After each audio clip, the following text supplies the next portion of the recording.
Hey everyone, Pugs here with 2 new reviews for y'all. Today I'm covering Sandy's Nutmare and Bulletin Board, which are a couple of episodes from Season 9B that I actually haven't seen all that much, at least relative to most of the season. I guess in a way this makes these episodes kind of fresh for me, or something like that anyway.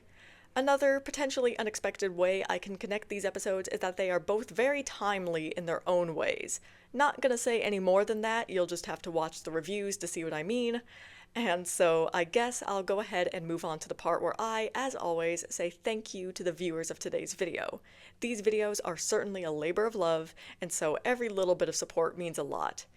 And so now, let's just get right into it.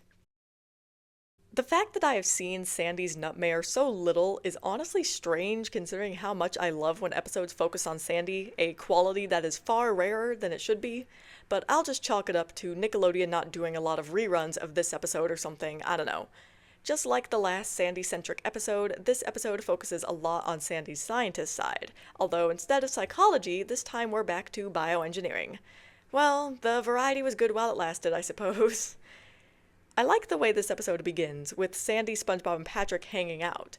A lot of times it feels like Sandy is off in her own little realm where only SpongeBob really hangs out with her, so seeing her incorporated more into the group like this is definitely a plus in my book. And yeah, Patrick isn't at all someone she's never interacted with, but I appreciate her not being pigeonholed into only having a friendship with SpongeBob and no one else. This is something I really love about the Gal Pals episodes, something I'll probably mention when I get to those. But anyway, while I love the characters involved in this scene, I guess, I don't really care a lot for the actual scene itself. It leaves much to be desired. Sure, it's decently entertaining, and seeing Sandy and SpongeBob's karate hobby is nice, but nothing here is all that funny. But this part of the episode is really just a lead-in to the real plot, and I like how this episode takes something that we see all the time and don't think much about, Sandy's tree, and makes a story out of it, because in this episode, Sandy's tree is dying. Using science, Sandy learns that her tree needs food, and so she elects to make the best fertilizer she can. The bit with her testing out fertilizers is pretty fun to watch, but again, nothing is making me laugh. The fertilizer works, giving Sandy giant-sized acorns, too many acorns actually, hence why this episode is called Sandy's Nutmare, I suppose. Hell, even SpongeBob lampshades this, which earns him a nice slap from Sandy. So now the question is, whatever is a squirrel to do with way too many acorns? Well, first she tries to simply store them. When that doesn't work, she turns to SpongeBob, who decides to dump them in a faraway location, where someone else lives. Sounds like a very familiar story, but we're not even going to go there today because I don't have the time. But this episode really, really wants me to have the time considering the Shaman character they give us.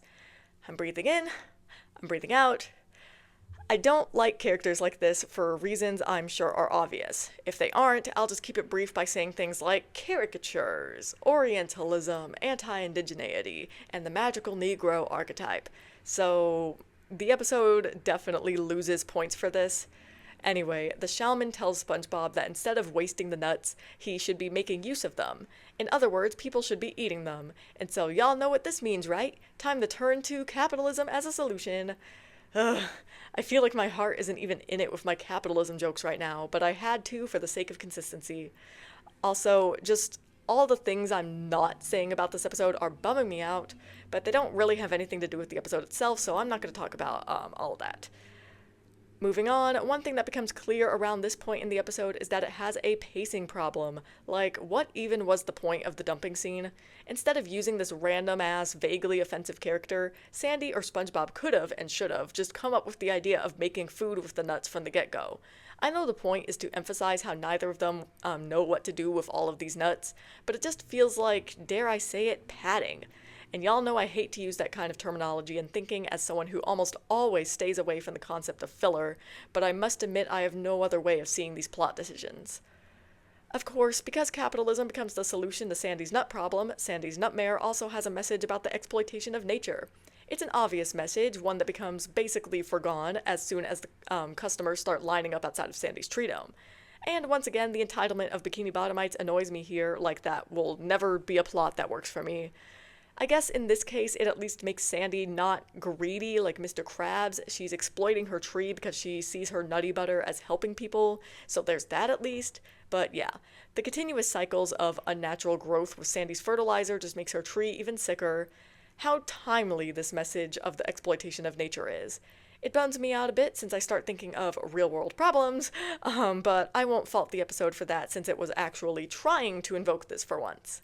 Anyway, after another visit from the vaguely offensive Shalman, where he tells a boring story, Sandy decides it's time to give up the nutty butter business and give up trying to science a solution for her tree, and instead just give it some nice, nutritious, natural soil. Sometimes that's just how it's gotta be. Sandy's Nutmare was alright.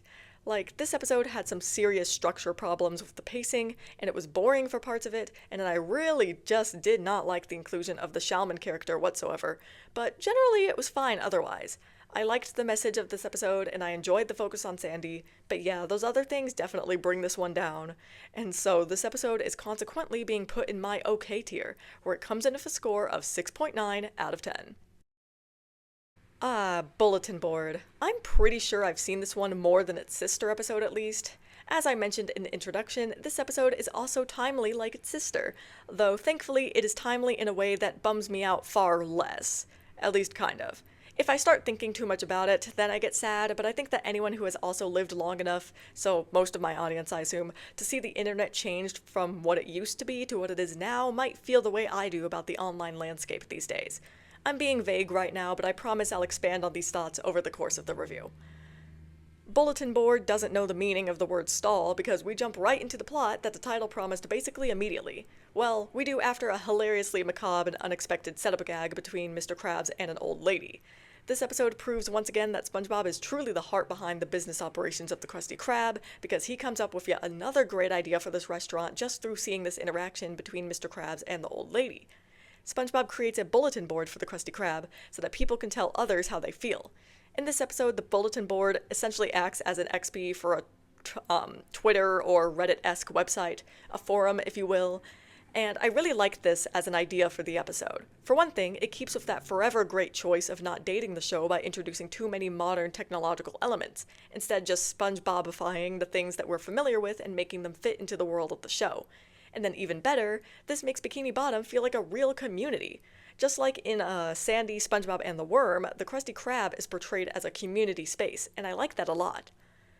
The bulletin board begins with just reviews of the Krusty Krab, but it quickly expands into broader usages like Lost and Found and other advertisements.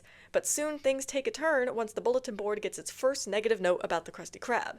The tensions between private and public reveal themselves here, as Mr. Krabs wants to take the note down, but the public nature of the bulletin board goes against such censorship. Now, given that the bulletin board is still privately owned, Mr. Krabs could just take the note down anyway, but even he gives in to public pressure. Anyway, the note is obviously from Patrick, given that it uses Patrick's canonical handwriting and is signed by P*7. SpongeBob pens a nice response to P*7, and this is when the episode's commentary starts becoming loud and clear, because right after this, the board is littered with random, incredibly rude comments, showcasing the fact that we all know that negativity thrives in anonymity. And, I mean, this is exactly what I was talking about earlier. Now, I was born after the internet already existed, so I can't tell you about the early days, but I can tell you that in my childhood, the internet was a much different place than it is now. There was always hate on the internet, as there's always hate in the offline world. The internet used to feel like an extension of everyday communication, like how the bulletin board in this episode was first just used to share experiences and communicate other needs, but over time the internet became its own thing, its own world, where people are just horrible to each other. I'm sure there's a lot of research on this, and I have my own theories as to why this is, because I think that there's a lot of reasons for it. I think the internet is an outlet in an increasingly violent and bleak world. I think that once profit started becoming so involved, it became understood that outrage sells.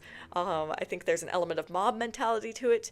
I think that a lot of people are lonely and can only make these shallow connections by feeling like a part of a group online. I think there's just a lot going on here that goes beyond the scope of this little tangent that I'm making right now. But anyway, the point, I should get to it. I mean, I guess my point is that although the devolution into negativity is played for laughs in this episode, it's still very reflective of the real internet. Especially when it comes to people not wanting to engage in conversation but just insults and dunks. Like, man, that is so familiar. Seriously, this episode does such a great job of capturing the modern online landscape. So infuriating, but in this case, in a good way. P*7 becoming a celebrity because of their seemingly hateful comments is also very much the reality of the internet these days. Even better is the reveal that Patrick wasn't actually trying to complain at all in the first place, but it was interpreted that way, because seeing negativity where there is none is another huge thing on the internet. Anyway, after a nice semi-montage of things just continuing to get negative and awful with the bulletin board, the crusty crew decides to hold a stakeout to determine the identity of P*7. And this stakeout is very entertaining. Not to mention, it ends in some fun chaos as Mr. Krabs immediately goes on the attack, destroying the board for good. I love how the episode ends so randomly too, with Mr. Krabs making everyone come with him to a knitting circle so he can calm down. Yeah, it's a callback to the beginning of the episode, but it's random as hell too. And also perhaps an analogy to going offline. Before I get to the end of the review, I also wanted to mention that Bulletin Board is also the episode that marks the return of Bubble Bass as a supporting character, or maybe I should say the beginning of his run as a supporting character, because this is the episode that started the trend of using him more and more, to the point where he's now a proper secondary character. I, for one, am generally happy about him being a more frequent character these days because he's funny as hell. Alright, I really liked Bulletin Board. It was just a lot of fun and really brought to mind today's internet, and I just love seeing the unique way this show incorporates these real-world things to fit into their environment. Like, this is definitely an example of Season 9B really playing around with the Bikini Bottom world and expanding it. There's not really much else for me to say about this one. Like, half of this review was just a tangent about the internet, and so this episode is going to be put in my amazing tier, where it comes in with a score of 9.2 out of 10. As always, I'll be ending this video with some closing thoughts of mine. I feel like I've been struggling to get my point across in these scripts lately. I don't know if it's just the day of the week that I write the scripts or what, but it's been taking a lot longer than usual to write them, and then also just make them make sense. I really struggled with writing the scripts to today's episodes, with their tangents and soapboxes, because half of me wanted to go in depth, and the other half really didn't, and I think it just leads to a confusing mess of vagueness, so sorry about that. But it's like, how do you fit such big topics like everything to do with the shaman or the internet into small bite-sized soapbox tangents? Is that even possible? But I really do miss the old internet. I miss when it wasn't ads every 2 posts, when it wasn't people trying to rage bait all the time. I miss when people didn't insult you for thinking different about something. Something not serious, to be clear. Like, if you're bigoted, then yeah, you deserve all that. I miss when the internet didn't feel like you were curating a brand of some kind, even when you're not interested in being a social media personality or anything. I feel like the internet has made me a meaner person. And the internet has just made the conflict avoidance of US society at least a lot, like, even worse. That's why people jump to these insults instead of actual discussion, because we can't handle potentially being changed. But that's a topic for another time. But to be clear, I'm not one of those the internet is all bad type of people. Like, again, I grew up with the internet. I think it can be a lot of good, and it is a lot of good. Like, I've met so many great people online. I've learned so much being online. But I also think all these negative things about it are true as well. Anyway, I think that's the other reason why this week's reviews were so hard for me. I've just been in a very reflective and melancholy mood lately, and so there's just a lot of thoughts swirling around right now. It's hard to just sit down and focus on SpongeBob. But whatever, I don't want to talk too much about myself and all that, so I think I'll just go ahead and end the video here, and I'll see y'all in the next review.